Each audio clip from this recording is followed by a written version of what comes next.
मैं मानंद बरतवाल, नवक्रांति समाचार के लिए। भारतीय स्टेट बैंक के द्वारा ग्रामीण क्षेत्रों में ग्रामीण स्वरोजगार योजना के तहत महिला समूहों को धूप बत्ती, अगरबत्ती और इस प्रकार के अन्य सामग्रियां निर्माण करने का प्रशिक्षण दिया जा रहा है। इसी प्रकार का एक प्रशिक्षण जनपद रुद्रप्रयाग के मेदनपुर गांव में संपन्न हुआ और इसमें ग्रामीण महिलाओं को जो स्वयं सहायता समूह है उन महिलाओं को मोमबत्ती, अगरबत्ती का प्रशिक्षण दिया गया। आइए जानते हैं कि इस कार्यक्रम के कोऑर्डिनेटर भूपेंद्र रावत और रामेश्वरी कपड़ौड़ तथा जो लाभार्थी है वो क्या कहते हैं। भारतीय स्टेट बैंक ग्रामीण स्वरोजगार प्रशिक्षण संस्थान की ओर से निरंतर जिले में स्वरोजगार हेतु विभिन्न प्रकार के प्रशिक्षण कार्यक्रम निःशुल्क चलाए जाते हैं। इसी कड़ी में जखोली ब्लॉक के मेदनपुर गांव में एक 6 दिवसीय प्रशिक्षण कार्यक्रम चलाया जा रहा है, जिसके तहत लोकल प्रोडक्ट जिसमें बद्री गाय के गोबर के दिए, धूप, अगरबत्ती, समरानी कप और कैंडल्स और गोबर के गमले वगैरह आदि इन लोगों को सिखाए गए हैं।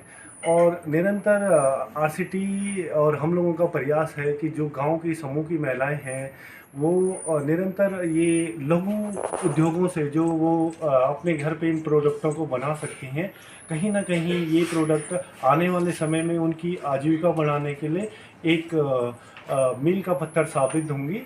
और रुद्रप्रयाग जनपद वैसे भी हमारा यहाँ पे यात्रा रूट का जनपद है और यहाँ पे इन प्रोडक्टों की, लोकल प्रोडक्टों की बहुत डिमांड है। और हम देख रहे हैं कि जितने भी लोकल प्रोडक्ट हैं, धूप, अगरबत्ती, सब लगभग यहाँ की महिलाएं या समूह न बना के बाहर अन्य जनपदों की महिलाएं या समूह के द्वारा बना के यहाँ पे आते हैं। हम चाहते हैं आने वाले समय में जो भी यहाँ के महिलाएं जो उत्पाद निर्माण कर रही हैं वो कहीं ना कहीं इन मंदिरों वगैरह में जो प्रसाद के रूप में, जैसे ये चौलाई के लड्डू या इनके साथ भेजते हैं, तो धूप, अगरबत्ती, समरानी का हवन सामान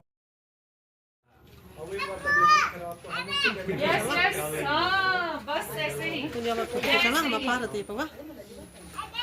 मैडम यू अगर मैं छोटा जरा हाथों पकड़ रहे हैं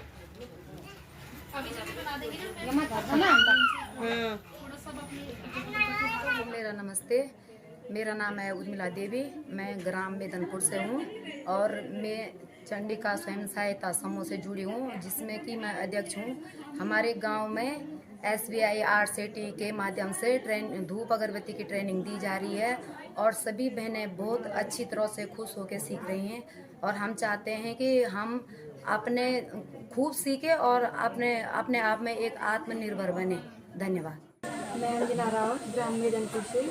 हमें SBI RCT द्वारा 6 दिनों की ट्रेनिंग दी जा रही है, जिसमें धूप अगरबत्ती, गोबर के दिए आदि बनाए जा रहे हैं, जिसमें हमें धूप अगरबत्ती और फूलों वाली धूप अगरबत्ती, कोयले वाली धूप अगरबत्ती और गोबर के दिए, समरागी कप आदि सिखाए गए, जिसमें भविष्य में हमारे गांव की महिलाएं कार्य करने के लिए सक्षम बनेंगी और आत्मनिर्भर बनेंगी।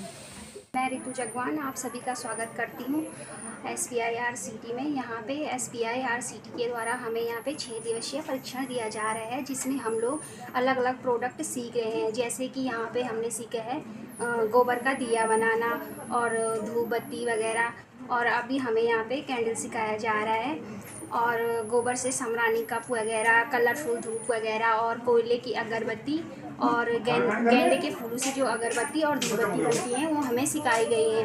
इससे जो है ना कि मतलब जो ये हम ट्रेनिंग ले रहे हैं, इससे हमारी जो गांव की महिलाएं हैं वो आत्मनिर्भर बनेंगी और आने वाले समय में हम अपना रोज़गार मतलब खोल सकते हैं।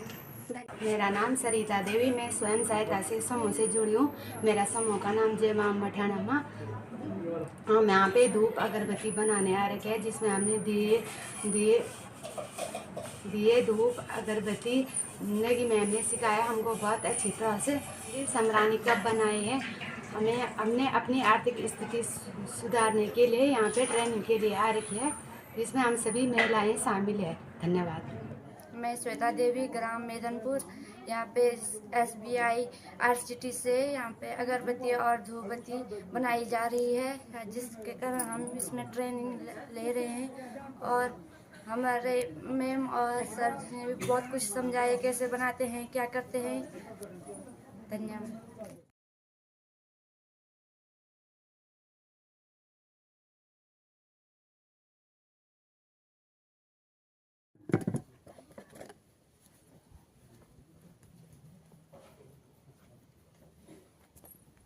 ये ठंडी हो गई है।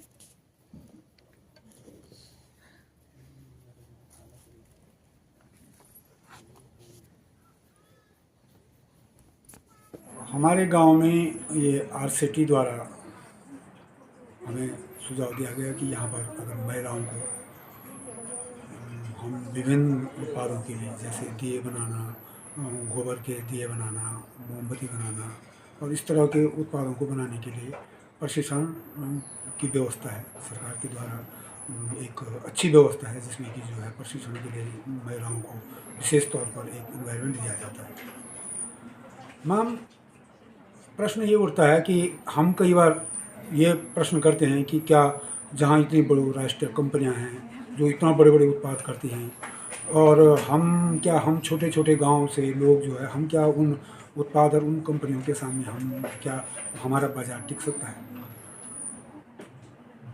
इसमें एक सवाल है कि एक वक्त ऐसी होप बनती है कि एक वक्त ऐसा आने वाला है जब हमारा समाज विकसित हो रहा है और ज़्यादा समझने लग गया है, प्रकृति को सब ज़्यादा समझने लग गया है और प्रकृति की ओर जाने लग गया है। वो उन केमिकलों के दुष्प्रभावों को समझने लग गया है और प्राकृतिक चीज़ों की उनकी भेलों को समझने लग गया है।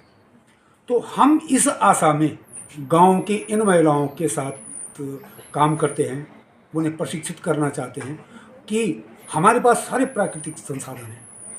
हम जो ये उत्पाद हैं ये स्वास्थ्यवर्धक हैं, न कि स्वास्थ्य के लिए नुकसानदायक। और जो बहुराष्ट्रीय कंपनियां जो सारे केमिकल के द्वारा बनाए जा रहे हैं वो सारे जो हैं नुकसानदायक हैं। तो ये हम जो आज का उत्पादन कंपनियां जो मशीनों से करते हैं और हम मैनुअल करते हैं उन कंपनियों के सामने निश्चित हम बाजार में टिक नहीं सकते हैं। लेकिन अगर हमारा उपभोक्ता जागरूक हो जाए इतना कि वो प्राकृतिक और केमिकल में फ़र्क समझने लग जाए तो मैं समझता हूँ कि बहुराष्ट्रीय कंपनियां हमारे मुकाबले कहीं टिक नहीं सकती बाजार में। यही हमारा एक उद्देश्य है। बिल्कुल, मैं समझता हूँ कि जिस दिन एक हम होप कर रहे हैं कि इतनी जागरूकता आ सकती है कि आने वाले समय में इतनी जागरूकता उपभोक्ता में आने लग गई है, बाहर कई जगहों में तो आने लग गई है, इतनी जागरूकता आने लगी है कि लोग जैविक उत्पादन को समझने लग गए हैं, लोग केमिकल के दुष्प्रभावों को समझने लगे। और जिस दिन पूर्णतः एक उपभोक्ता अगर हमारे देश का उपभोक्ता अगर इस तरह से जागरूक हो गया कि वो समझने लग जाएगा कि प्राकृतिक उत्पादों में और केमिकल के उत्पादों में कितना अंतर है, ज़मीन और आसमान का। हमारे लिए केमिकल के उत्पाद कितने नुकसानदायक हैं, हमारे लिए प्राकृतिक उत्पाद कितने फायदेमंद हैं, तो उस दिन तो हमारा बाजार हमारे गांव का होगा, क्योंकि प्राकृतिक संसाधन तो सारे हमारे पास हैं। किसके पास है? किसी बहुराष्ट्रीय कंपनी के पास थोड़ी है, सब कुछ तो हमारे पास है। तो हमसे मुकाबला कोई कर नहीं सकता, हमारा बेहतर मार्केट हो सकता है।